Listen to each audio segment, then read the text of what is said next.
sorry you've come. Okay, so basically why I've gotten us together is it's about women, okay?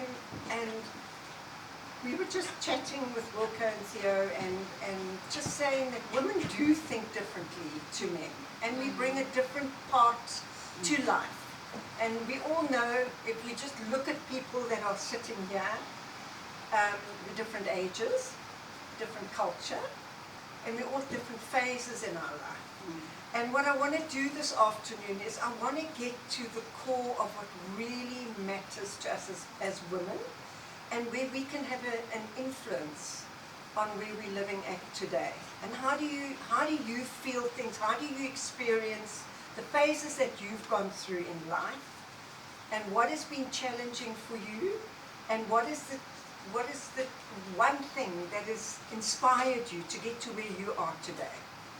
What brought the shift in the changes you made in your life? Because if you think about it, we're each in different phases. Alu's had a baby in a space of 3 years. I'm going to start with you, Alu, if you don't mind. I'm going to start with you simply because if you think about your three years in your life, the last 3 years in your life, the changes that has happened. Tell us a bit about it. What are the 3 major changes? Can I breathe? Obviously, the first one, obviously, having to adjust to the workplace, you know, where I'm working right now, dealing with kids and our kids from the location, having a lot of socio-economic problems, and with that in mind, getting married in the process, you know, it comes with also a bag of its own goodies, you know. So as I was busy juggling with that, boom, now I'm a mom.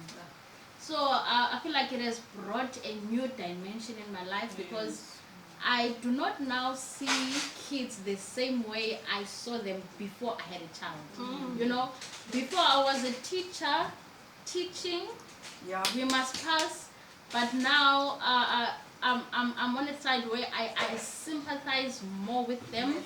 I connect more with them. I tend to be, I care more if I get, because now I have a baby. Whenever I see a baby, I think about my own child. So That's huge. That's amazing. Children always draw you out of yourself. Yes. You find a different dimension of yourself. Have you found the kids have reacted differently to you now? Have they seen the change in you? Oh, obviously. Because, you know, I'm not a person that smiles a lot. So now they thought I'm this mean teacher. But now ever since I came back from the maternity leave, they are able to even joke with me and play with them. So they are also enjoying the new Miss. Obviously they can see there's a difference now. Alu, have you experienced, because look, you went to Zwelihle as a student, as a scholar, and then you came back as a teacher. How was it different for you in that? Did you obviously see a big change in the youth, or did you just look at them differently? Okay, I think coming back as a teacher has been quite challenging because I had in mind the generation that I was with at school. So my expectation, I thought that I would be probably having the same kind of children. Now coming back with new kids, new challenging, it's been not so easy because now we are dealing with children. I don't know how to explain this. But most of them, they are coming from child-headed homes, and most of them, they are born from our generation. We are the mothers to the kids. Some are raised by grandmothers. So we are dealing with a totally different group from where I was at the time I was at school. So now it's totally different than when I was at school. Sure. Even the discipline is not the same. That's really, yeah, because now the kids we're having now, they are highly sensitive, and most of them, they are coming from poor background. They are angry kids. Some are exposed to drugs, and it's a lot happening. So it's just not easy. How do you cope with that? Do you find you can easily switch off from it? How does it affect you as a teacher? Yeah. Okay, as now there's what is called SBST, school-based support team. So I'm the SBST leader at the school. So which means all the kids with problems, before I can refer them to the social worker, they have to come to me first. They have to tell all their problems to me. What I noticed that I started having a lot of anxiety, a lot of depression, because today it's a rape case, tomorrow it's another kind of abuse, tomorrow I haven't eaten for 3 days or 4 days, and it's all coming to you. And sometimes you have to act out of an emergency. You have to do something now. Sometimes you have to take out of your own pocket. So it has been really draining. But when you see the little change that it brings to them, then it makes you to be at peace. Yeah, and not just that, it inspires you to do better. more. But Norpa, you used to work in welfare, Social right? welfare, yes. Give us your perspective. I can on relate. this. I can relate so much with what Alu has said, and I think that's what made me transition from social worker to be a liaison officer, because it really does bear someone out. It's not an easy thing to deal with, and the sad reality of our community is that the social problems are becoming more and more each day. Just to make an example now, speaking of the substance abuse, I used to work for substance abuse program. And initially at the beginning, it was more of a preventative work, because you see the potential in these kids. They started smoking glue and all that, but we never thought it will escalate to the bigger things. And nowadays speaking, we have a lot of people, psychotic people. I was attacked by a psychotic person myself.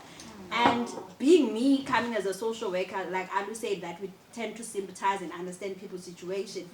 It never bothered me that this person attacked me and damaged my car. But what bothered me is, what is it that is going to be done to help this person and also to protect the rest of our community?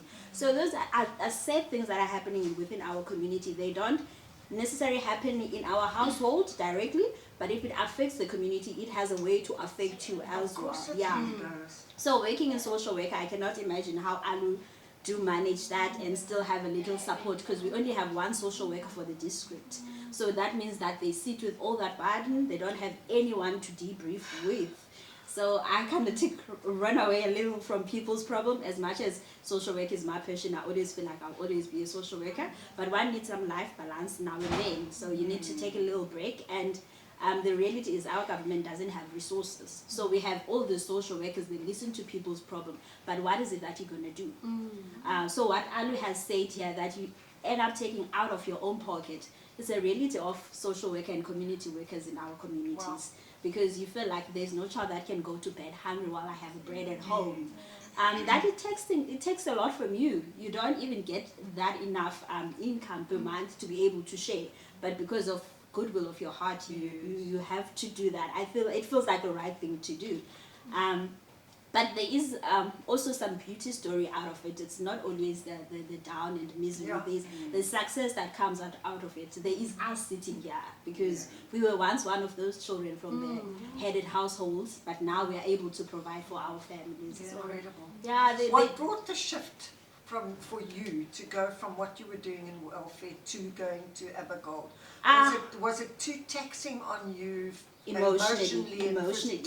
Emotionally taxing, and physically, because my office was in Andres and my clients were in Gansbaai, so I had to commute.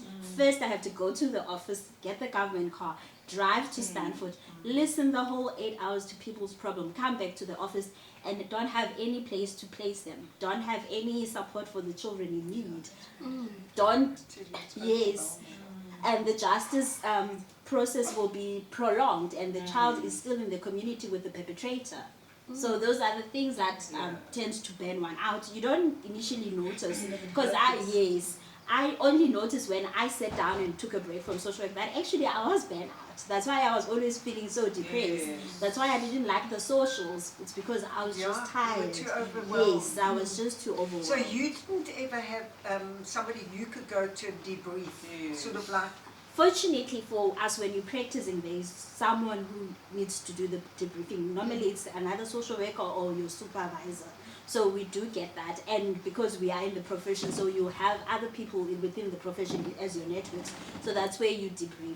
But debriefing doesn't mean much if you're still sitting with the same problem. problems. Yeah. Because today I'm going to go and debrief about the 8-year-old who was raped, but Mm. then tomorrow it's a 3-year-old. Yeah. So it's a cycle that keep on carrying the whole time. Yes.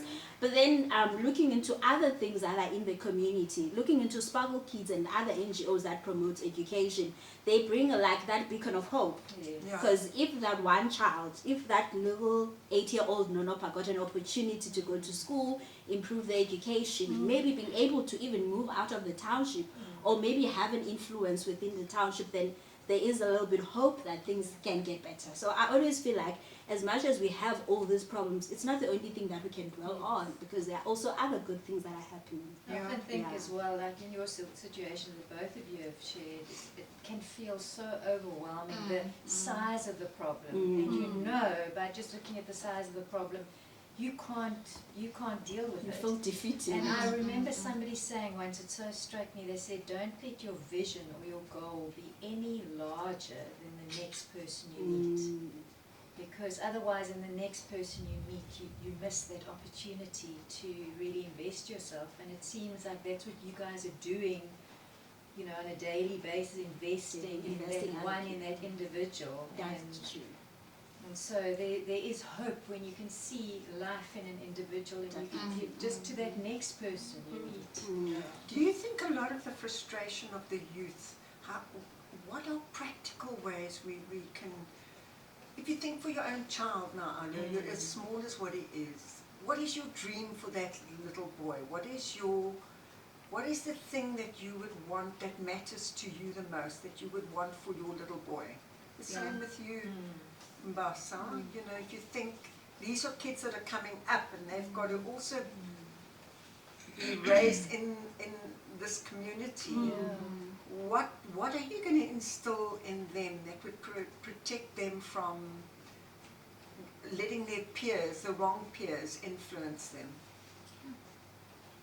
Yeah, I think first one for me, being in a good environment, number one, being brought up in a loving home, before they can even go outside, they must learn to value themselves as a person, have self-respect as a person, then it will be easier to face challenges outside. Because what I've noticed is that most of our problematic learners out there, it is because there is no love at home. Yeah. They've never been taught self-love, that you are important, you are loved. I think you know better. They're not seen. Yes, They when don't you feel fit- seen. Don't know who Yeah. they are. And then they see Yeah. some of them are seeking attention actually. Yes. And then they're acting out. Yes. So yeah, it is I think also morals. Yes. I think because I focus a lot on morals with my children, of my own children especially. The basics, man. It always starts with the basics, the please and thank you, and Yeah. that humanity that they must show towards others. And you got me now thinking about my eldest daughter is 7 and the little one is 2. And my eldest is in grade 1. And she said, Mommy, this specific boy in the class he kicked my teacher. But he's got a bit of behavior problems now. But I know his mom went to the police college for this year. So she's coming back now in December. So she actually made that sacrifice for her family, Yeah. so that the children can be better off out of that poverty mindset. And I chat with her regularly. And now I told her, now what are you going to do to this specific boy? You must show that you care for him. Because everyone is going to turn against him, and I know the teacher must discipline him. So she's going to be the bad one, you know. But he also needs that sense of belonging. Yes. So I'm feeling so sad for this boy, but I'm always like that. I always feel sad for the underdogs. I always support the underdogs. So yeah, so that morals and just basic support for their peers. They must really respect At school, yes. and they're scared to tell you. Do you. How important do you think that is to make them feel Openness. Yeah. there's nothing you can't not tell me? Yes. Hey? I think that's one thing, as Azim also mentioned, that that parent-child relationship. Yeah. I think most of our problems could have been easily solved if we had that foundation. So because of the lack of that foundation, children will go outside to look for affirmations and all that from wrong people, looking for a place where they can belong, looking for a modeling, which sometimes tends to be not a good role modeling. So I think an open relationship, I have a 8-year-old turning 9, and everyone, my friends, they just get bored of me and him, the relationship we have, we're like best friends. And I was like, it's not only the matter of being a street parent and want to raise a very good child, but it's also get to understand the child from their own different perspective. Remember, the child has never been a 30-something-year-old. They only know life at the perspective of an 8-year-old. So I believe in that relationship, affirming the child, reassuring them that the world is not going to be easy for everyone and every day, but if they know at least they have the comfort at home, they are loved at home. They know exactly at that age what it is about. Yes. We mustn't underestimate the children in the foundation phase. Yeah. They know what is drugs. Yes. They are exposed to internet and a lot of stuff, so they know exactly. So it's not The- protect, trying to yeah, hide. like trying to hide in them. our generation, you were not allowed to talk about the druggie in the family, or you know the how do you call it, the one that's out, the black sheep in the family. And the sad thing about Yes. that is if you're not the one communicating it, they Somebody's can hear it wrong. via somebody And the wrong else. information. And not So- just so them, we- they're going to even try it. Because that peer might say, oh man, just try it. You know. So we must actually have open discussion with our children about even sex. If Yeah. we have girls, we must talk about that because the children is developing so quickly. My child is starting to get boobs on 7, and I can see a body changing. So they know exactly what is going on. So we have to have open discussions. They are really advanced, the children. We And I think sometimes it is underestimate them. You know, especially if a child in the home that hasn't felt seen or hasn't felt validated, and a lovely, sexy guy comes along and he starts showing that girl attention and they whisper all the right things in your ear, then it's so easy to fall into that trap. Hey, isn't it? Yeah. Annalisa, what do you say about it all? How's it been? Let's shift it a little bit. How's it been from when you matriculated? Have you kept contact with your peers from school, or has that phase come and gone and you've like gone into a new phase? What has been the biggest shifts for you? Have I changed? I don't think so. Definitely you did. Did I don't know. I think I take every day as it comes. I do communicate with some of them, but as we all know, we have grown up and hit different levels in life and do different things. So it's not always easy to communicate with everyone, but it's always good to see them. What motivates me more is that my generation, when I see them, I'm actually very impressed and very happy when I see them. I know I can call somebody at the clinic that used to go to school with me. So that makes things like, oh wow, I'm so proud. I know people that know other people.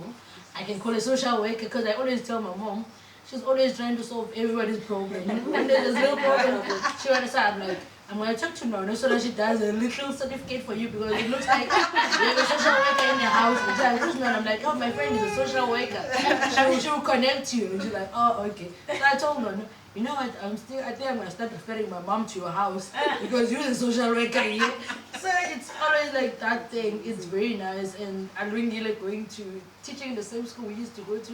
I think it's challenging for her. I would never do it myself. I would never do No, I it. think you've got to have a No, calling. I would So never you do three it. went to the same school? Yeah, Myself as well. I wouldn't. No, I wouldn't Basa do as it. well. I don't know. Oh, also way here. And Amanda was also in your year. Yeah. Yes, sir. I think she's strong. First of all, she has to deal with teachers that used to teach her, and now they are colleagues. So I don't know what happens, because me and some of the teachers, I wouldn't want to hang out with. I don't want anything. So she has to do with those colleagues, and now it's children, and these kids, they're very advanced and very, I think they're very wild. I would say totally they're different very wild. Do you think the media has a lot to do, like Yep. the cell phones and what is accessible Definitely. on the phones?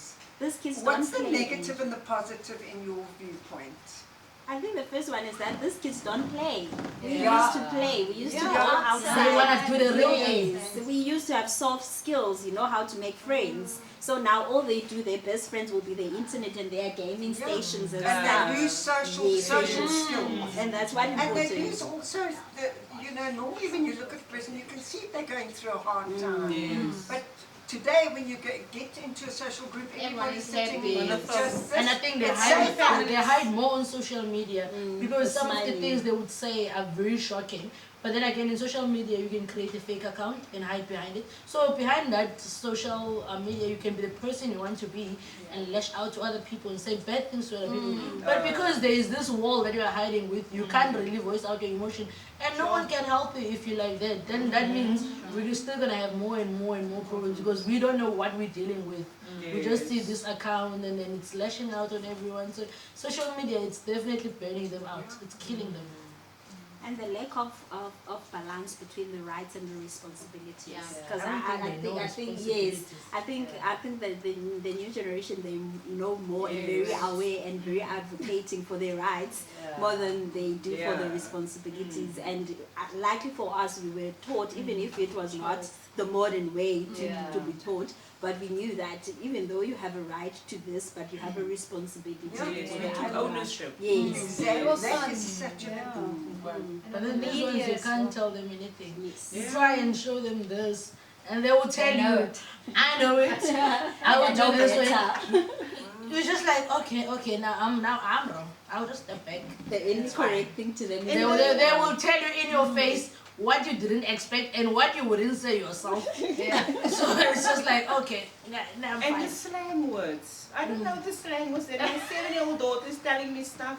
Or like this, what is the dances? I don't know if you're familiar with the TikTok the dances. TikTokers. Then I Yes. feel so old. And I'm like telling my husband, when we are going to be 50, our children is going to be like 20. Then they're going to say, this is their grandma. Grandma. So we really need to get up to date with the latest stuff. So yeah. So they Now, really, Zim, you were now in the car business for I don't know how long. What made you shift from doing what you decided to Sure. do today? Did having children influence that? that had a big influence. Okay. Like Alu said, your whole vision changes, your whole mindset changes. So yes, I was very outgoing, socialized a lot. But when my daughter came, I'm like, what do you want to do with your life? So I was really I wouldn't say successful, but I reached a lot of stuff at a young age. So there were no purpose for me anymore. So I reached a level where I didn't have any work satisfaction, and I was just going to work. I was receiving this big salary with nice company cars, and there was just no satisfaction. You just feel in your spirit there's something missing. And then I resigned from the specific company after I went back from maternity leave. I didn't want to go back, to be honest. I really didn't want to go back. Yes, the maternity leave was really nice, and my husband wasn't happy with me, but I'm always like that. If I actually think about it, I'm so what do you call it? If my mind is set on something, I go for it. But he's an overthinker. He's more a realist. What is it? Realistic. He's realistic. Where I'm a believer. If I believe I'm gonna get that dog, I will work towards that, getting that dog. And that's keeping me going. And yes, then I was at home for a few months. Then another company phoned me if I can help them because the skill I have is very rare in Hermanus. And I said okay because they gave me actually a good package and I went, but I still didn't have that satisfaction. I don't want to go to work and don't have that satisfaction. I said to myself, I was very unhappy actually. And COVID strike and I've lost a big salary cut, but we still our family were reasonably doing well. And what I realized in COVID, we have this bank account with this money, we have this cars full of fuel. We can't go anywhere. You can't do anything with this materialistic stuff. So that time was actually a blessing for me. That changed, that changed my whole perspective of what I have in life. And I said to my husband, I really need something. And that year, I gave my heart to the Lord, and everything changed.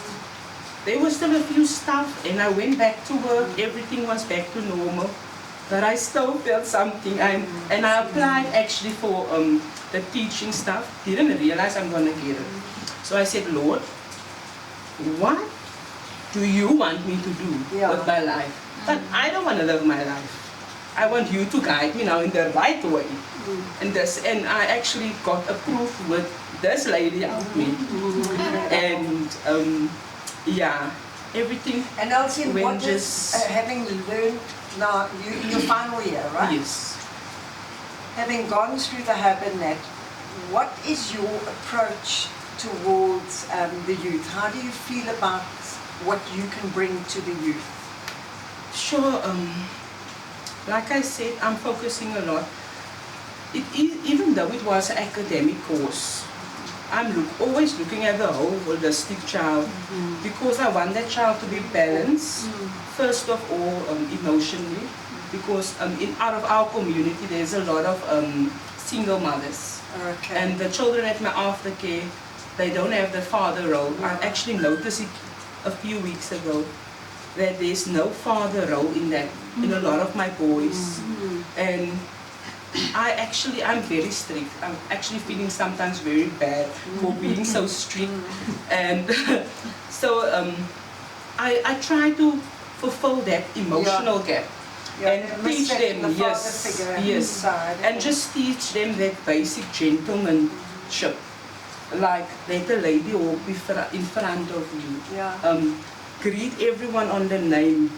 If you go home or if you come, you must say, hello, Auntie Becky. Hello, auntie, the uncle, you know, those little stuff.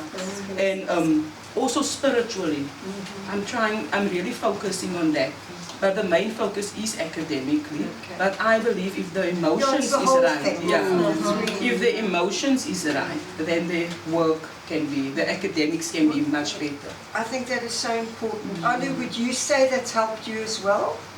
That having that spiritual component for you, anchoring you with the kids as well. Yes. Because you also find yourself praying a lot for them.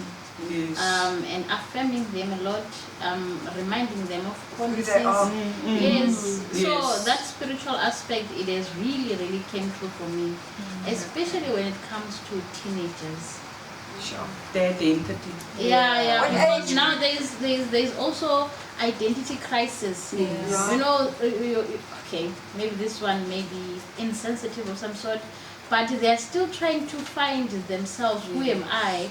And in the process, they are influenced by others, and you find Trying to them fit in, trying to see where they fit in. They'll tell you now, ma'am, I've changed. I'm now pansexual. Can you explain that? What is pansexual? No, Yeah. I'm just, it sounds nice, so I'm it. You know. So there's just different things, and in the process, they lose who they really are. They are not really honest with themselves. They have not discovered who they really are. So, and also part of my psychology background, it is really helping because now I have to teach them about personalities, weaknesses, and strength, so that they can be balanced in adjusting themselves, because we all have our weaknesses, we all have our own strength, but we can still shine in our own individuality. And to embrace their weaknesses. Yeah. Because some of the children, you know, we've got a type of in a certain age, the suicide identity problem starts. So I told my boys also in the aftercare, please don't call girls fat.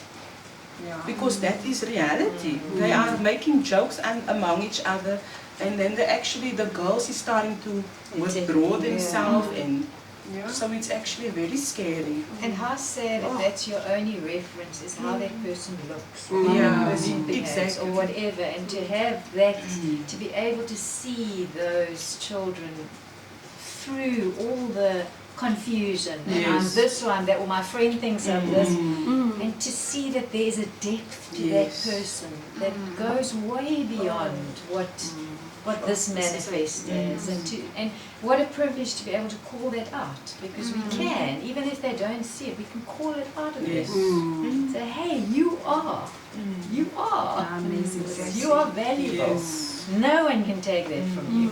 I'm going to ask you an interesting question. What is the one thing you would have said to the young girl inside of you if you did not have fear dominate you, or peer pressure? What is the one thing you would say to yourself today? Knowing what you know today, what would you tell the young you? What would you tell yourself? For me, I've lived a life of always waiting for someone to assure you before you can believe in yourself. I never really believed in myself. I never believed that I was smart. You know, I never believed that I was smart. I never believed that I was beautiful. So I listened to all the negative voices around me that Not to you buy are not into the- enough. You know, in some things they will be said jokingly, you know, you are short. That's the view I had of myself. You are short. You have a gap. You have a lot of hair. You have so that created a picture of me that I know that this is you. But looking back and looking at myself, I'm like, you are brave. You're actually a good team. You know, there are things now that if I would speak to a younger Alu, I would actually say, you know what, you are brave, you are doing good. Try to affirm myself and not focus on what other people are saying. Because now I thought me having a lot of hair, it's ugly. Me having a gap, it's ugly. Me being short, you know, everything I had for me was bad. Until obviously I met you and you changed the way I have to think about myself. I was not necessarily shy, but I was not confident. You know, But you were curious. The one thing that I loved about you, Olu, is that you really wanted answers. You were curious. And I think that's an important thing to wake up in young people today, is that they ask the right questions. Definitely. to the right And that people. I would encourage young people to find the right friends around them, gather the right peers around you that can inspire you to get somewhere in life. Annalisa, what would you say to the younger you? I would have said you're great and you're different. You're not gonna be like the person next to you. Your path is not gonna be the same as that person. You're different. You're beautiful. You got a beautiful voice, because that was one thing I was like, this voice. It's unique. It's different. You can't find anyone that speaks like you. Alungida has said that sometimes how people speak to you does have a thing on it. And it's actually sad when somebody says to you, you won't make it. This is where you're gonna. It actually hurts very much. Yeah. When it's,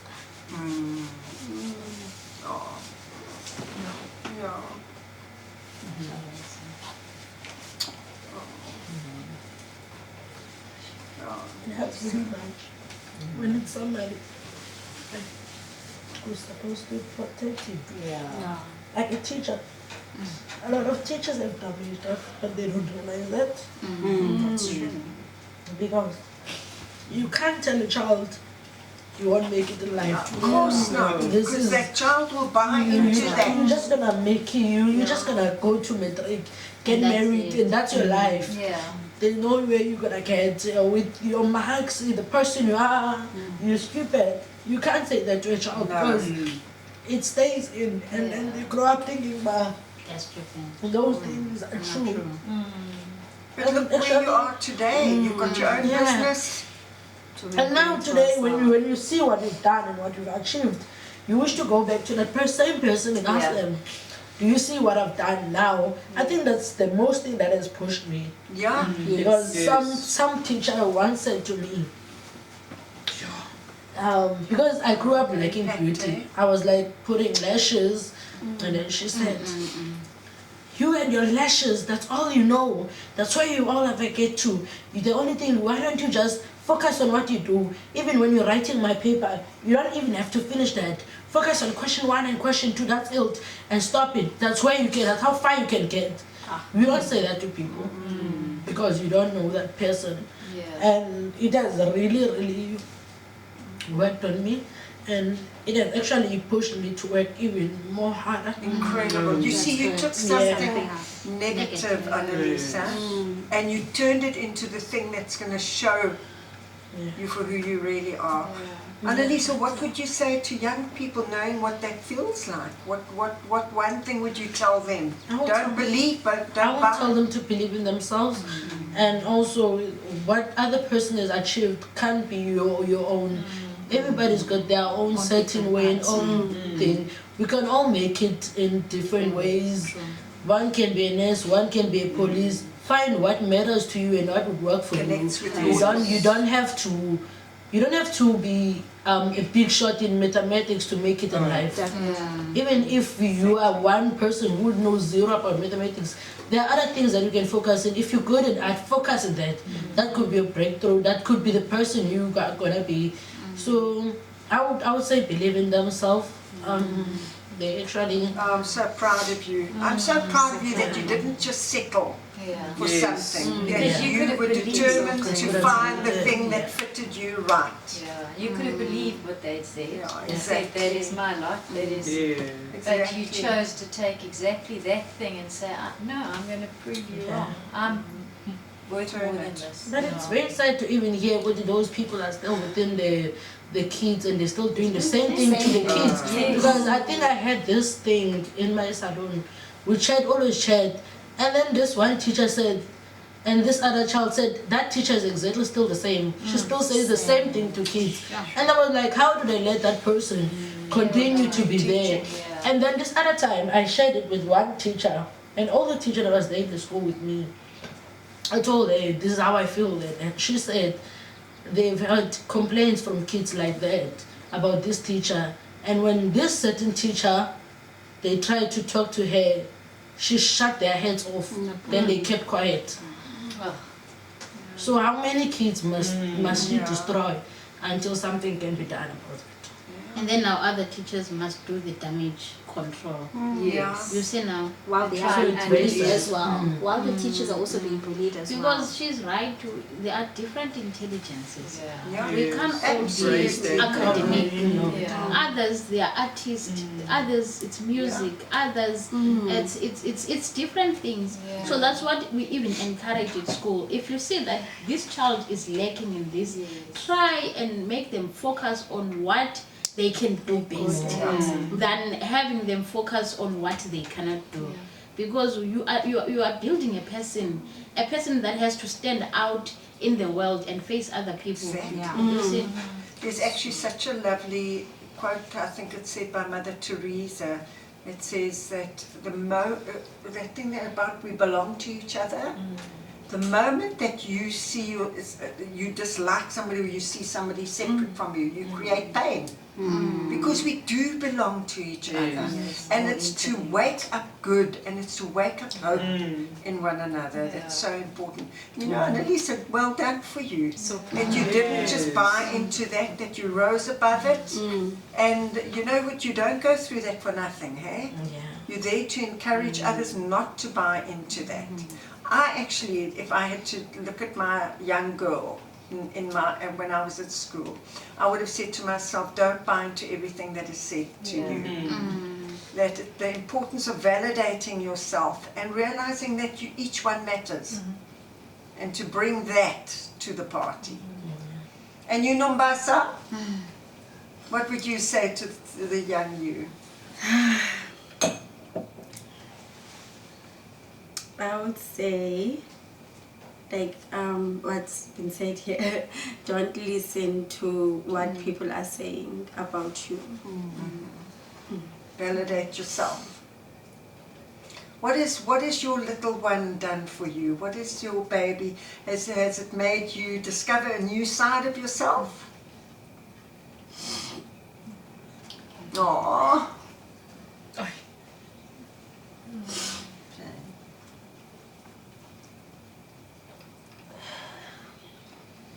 Just feels like therapy. It is good therapy. Yeah. We'll come back to you, Nombasa. I want Nonopa. I think our background is one other reason that we lack confidence. So much more Like, than the yes, background. definitely. It's the reason why we don't believe in ourselves, because we get to be around other kids who come in from affluent homes, who come from what is better than where we come from. And it makes you see yourself as a lesser of a person. True, going with the cruising too. So I would have actually, You felt you didn't reach your potential. yeah, sometimes I feel like that. But we didn't have any pressure on us. My mom didn't push us or my dad. Because I think they I know they were busy focusing so much on other children, being successful, and because at the stage you feel like you actually down, and and that you're beautiful, and that you mustn't settle for less. And there's actually one person that said to me also that I if I go to college I will get pregnant. You know, such thing. And that's if someone said something bad to me, that actually drives me to do better. And when I was at my second year I studied legal secretary after school, and that words was so stuck in my soul, and I was that words actually reminded me to be better. And I just said to myself, no, I won't be part of the stats of Hermanus, a teenage pregnancy or whatsoever. And when I finished my second year, I was actually one of the best legal secretary. I got a diploma. So that is stuff that I actually built resilience through people saying bad stuff about you. So don't settle for less. No, women are resilient. That's why we're able to carry the babies For a whole 9 months. We are resilient, and to find that inner strength within you and to bring it across to the youth, and realize that, you're on this earth for a purpose, for a reason. And the big thing is to get our youth to see the hope and to see the goodness within themselves, and to wake that up in them, So what do you say, Mel? Sure, I would have told my little girl that she's brave, she's strong, that the troubles and the problems in the world are not hers to carry. She doesn't have to carry them all.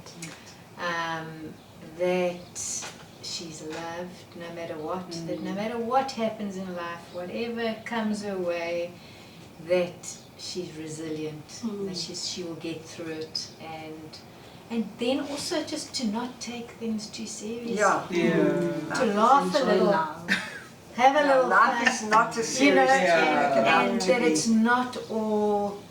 We take things seriously, we overanalyze things, just the fact that negative things that are said, that you're able to then just take that and say, well, actually, I'm going to make something of my life, is turning something that could be very damaging and it's a serious thing. It's wrong to say such stuff to a child. To break down a child is horrible.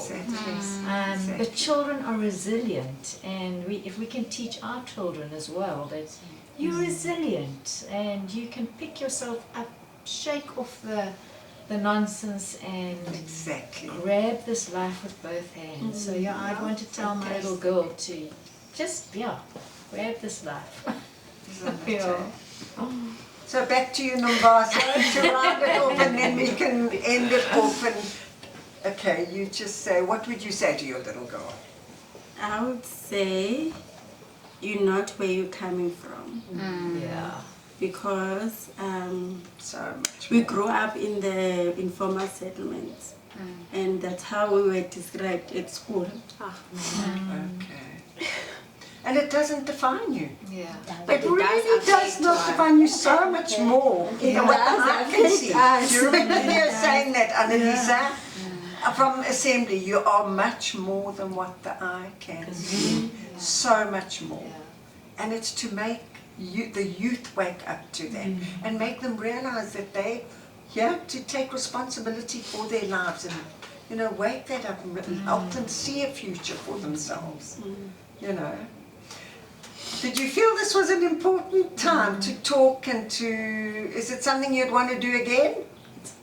Definitely. Monthly. Yeah, and maybe the next meeting we must have is seriously think about the youth today. What can we What can we do? do to make a difference? Exactly, to make a positive difference and to stand out. Yeah. Then maybe You we know? can do a project together. Yeah, even that. Yeah, How would you across feel about that? communities. That would be lovely. That would be lovely. I think we do need a lot of positive remodeling in our communities because that's one thing most of the children lack. And we especially see a person of your same color, not to say it's wrong to get a role modeling from the other people, but also seeing someone coming from the informal settlement doing a little bit better in life. It's quite a motivation and it sets an example.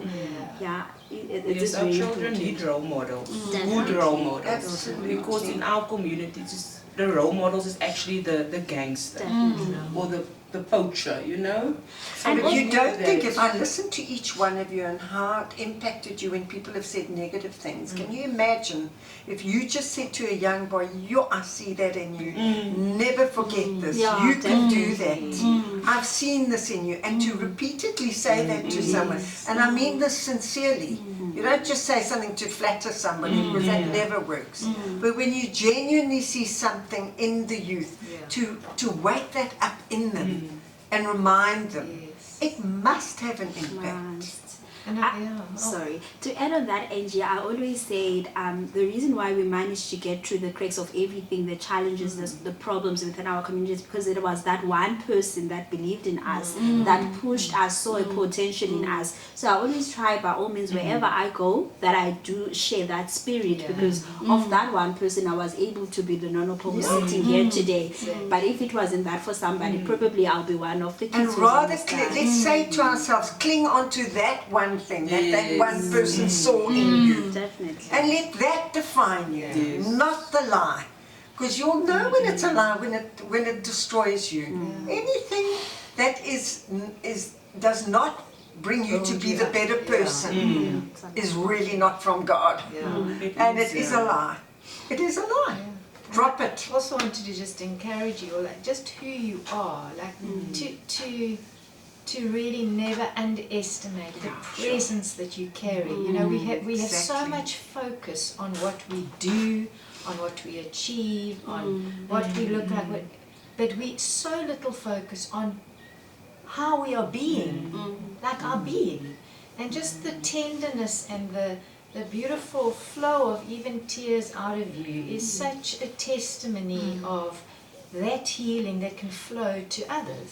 That's a river, and that you are a beacon of hope just in your presence, and what you've all overcome is a beacon of presence for people that they can feast on. absolutely. Yeah.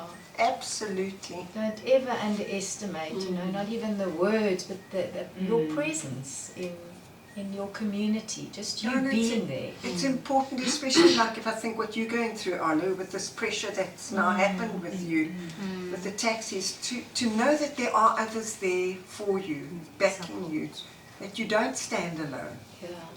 That is important. Do you have somebody like that? Do you feel that there is people that you could Looking go after to, you. that you are being supported? Yes, yes. That's so important, hey? Ach, ladies, I've enjoyed this. I don't know about you, but I have loved this time with you, and I'm so thankful that you gave me your time to do this. Thanks for being so vulnerable.